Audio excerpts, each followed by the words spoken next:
ya kuwi lho, Don. Nang endi nggon kok ya ana wae sing ndagel. Aku wingi ya bar tilik tanggoku ning rumah sakit, Don.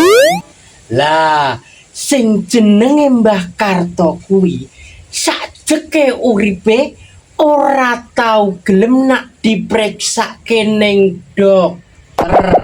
Ya pancen Mbah Karto kae klebu wong sing jarang lara. Paling mentok ya mung lara untu.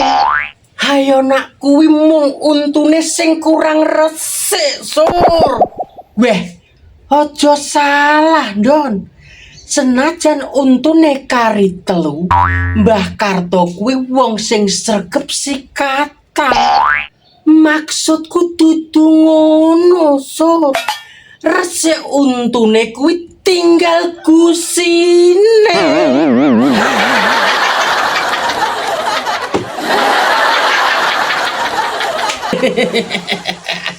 Cen sempak tenan kowe, Don.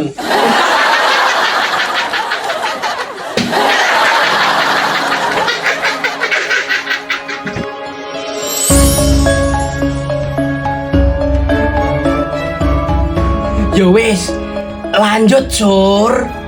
Lah wingi kuwi Mbah Karto kok rada embuh. Nganti semaput barang malahan. Akhirnya ya tetep digawa ning rumah sakit.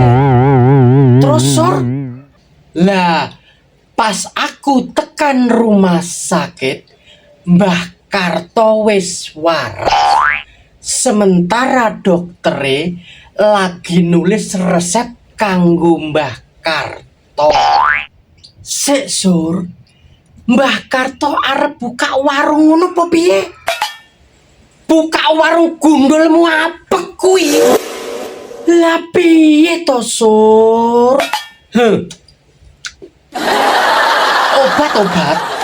Obat. Oh alah, resep obat to, Sur. Paham ora? Iya, Sur. Paham. Terus, Sur? Terus Mbah Karto ngomong karo doktere.